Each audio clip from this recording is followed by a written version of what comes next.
गांव के चाउमीन।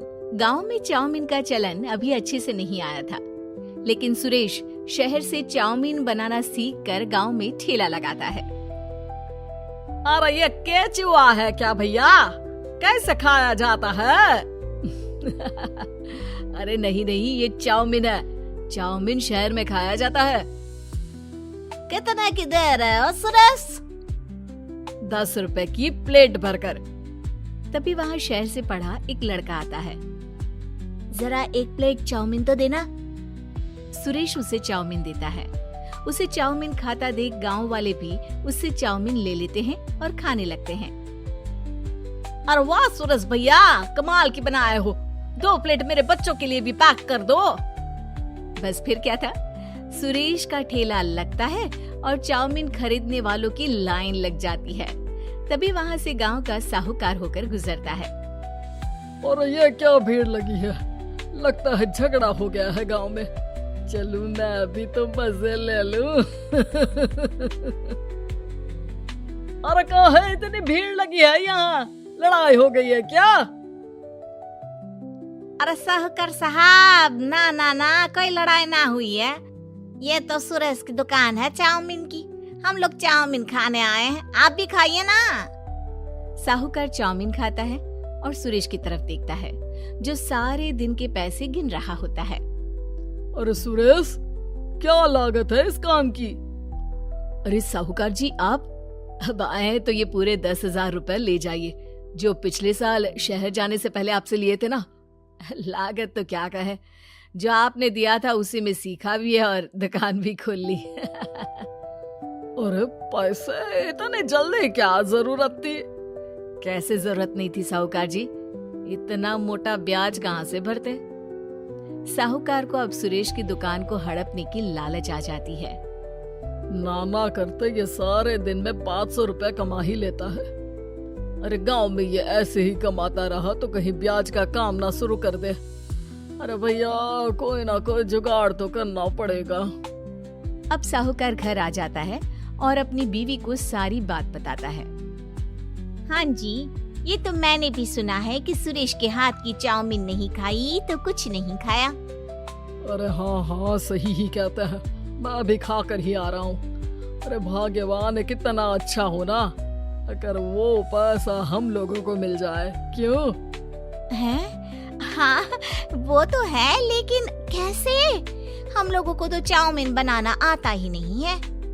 साहूकार और उसकी बीवी अब रोज चुपके से सुरेश के घर जाते हैं और खिड़की से उसे चाउमीन बनाते देखते। अब क्या था, दोनों को चाउमीन बनाना आ जाता है। फिर एक रोज, और सुरेंद्र, तुझे साहूकारनी ने बुलाया था। बोल रही थी कि बेटे के जन्मदिन में 10 किलो चाउमीन का ऑर्डर देना है। बना दोगे ना? अरे हाँ साहूकार जी, मैं जरूर बना दूंगा। कब देना है घर में 10 किलो चाउमीन? अरे वो तो तू घर आकर बता कर लेना, मैं नहीं बता पाऊंगा। ठीक है, शाम को काम निपटा कर आ जाता हूँ। सुरेश साहूकार के घर जाता है, लेकिन वहाँ मियाँ बीवी मिलकर उसे बंधक बना लेते हैं। अरे मुझे क्यों बांध रखा है? मुझे छोड़ दो। आज से तेरा ठेला मैं लगाऊंगा और बहुत सारे पैसे कमाऊंगा। साहूकार एक आदमी को सुरेश की निगरानी में लगा देता है और वहाँ से चला जाता है। अगले दिन, अरे साहूकार जी, आप कब से चाउमीन बेचने लगे और अपना ये सुरेश कहाँ गया? अरे वो तो शहर गया है, उसका कोई काम निकल आया था। बोल रहा था कि जब तक वो ना आए तब तक मैं ही उसके ठेले का काम कर दूं। पैसे भी तो बहुत उधार ले रखे थे उसने। लगता है कर्जा भरने के डर से भाग गया है।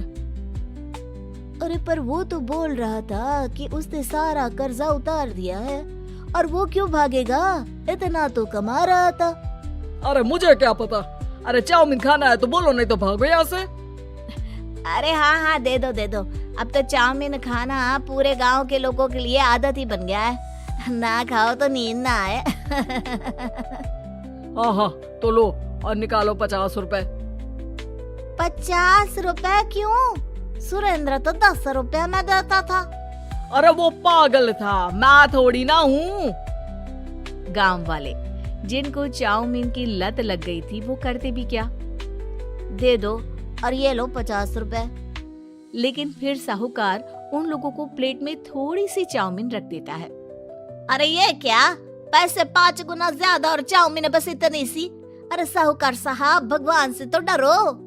बस फिर क्या था, साहूकार की मन मर्जी चलने लग जाती है और गांव वाले करते भी क्या। एक रोज मुझे तो लगता है कि सुरेश को साहूकार ने मार डाला होगा, क्योंकि उसका काम इतना अच्छा चल रहा था, फिर वो क्यों जाता, और वो भी साहूकार के हवाले दुकान करके। ना बाबा ना। अगले रोज भाग्यवान, देखो तो जरा, इस सुरेश भी ना कितना पागल था। जिस काम से वो ज्यादा पैसे बना सकता था, उससे इतने कम पैसे छाप रहा था। 50 रुपए प्लेट में भी गांव वाले खूब खा रहे हैं चाउमीन। हाँ जी, और जितने में वो लोगों को 10 प्लेट खिलाता था भर भर कर हम लोग उतने में 20 प्लेट बना रहे हैं। क्यों जी? वहीं सुरेश रोज भगवान से मांगता कि बस एक बार वो किसी तरह वहां से निकलने में कामयाब हो जाए, लेकिन उसकी हर कोशिश नाकामयाब होती। फिर एक दिन, अरे भाग्यवान, ऐसा कुछ करो कि चाउमीन बनाने का खर्चा आधा हो जाए, जिससे हम लोगों को और मुनाफा हो। ना जी, मुझे तो कोई तरकीब ना सूझ रही। अरे सुनो, एक काम करते हैं, चाउमीन बनाने में जो सब्जी लगती है वो मंडी में लेने तुम देर रात चली जाना। तब तक वो सारी सड़ी गली सब्जी जो दुकानदार वहीं फेंक जाते हैं, वो उठा कर ले आना फ्री में। अरे बाजी वाह, आप तो बहुत समझदार हैं जी। बीवी वैसा ही करती है, लेकिन अब लोग चाउमीन खाते तो मुंह बनाकर। फिर एक बार, अरे राम राम राम, ये पेट में दर्द काहे हो रहा है? हाय रे हाय, मेरा भी पेट दर्द के मारे फटा जा रहा है। सभी को शक हो जाता है कि उन लोगों को चाउमीन खाने से ही ये बीमारी हो गई है।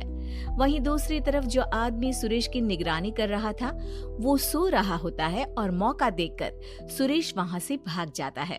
सुरेश गांव वालों के पास जाकर उन्हें सब कुछ बता देता है। बस अब क्या था, साहूकार के घर पुलिस पहुंच जाती है। चलो, तुमने गांव के लोगों को खराब सब्जी वाली चाउमीन खिलाकर बीमार किया और सुरेश को बंधक बनाया। तुम्हें इसीलिए हम गिरफ्तार कर रहे हैं। साहूकार को पुलिस ले जाती है और फिर अगले दिन से सुरेश का ठेला गांव के बाजार में लग जाता है, जहां अब पहले से ज्यादा भीड़ होती है।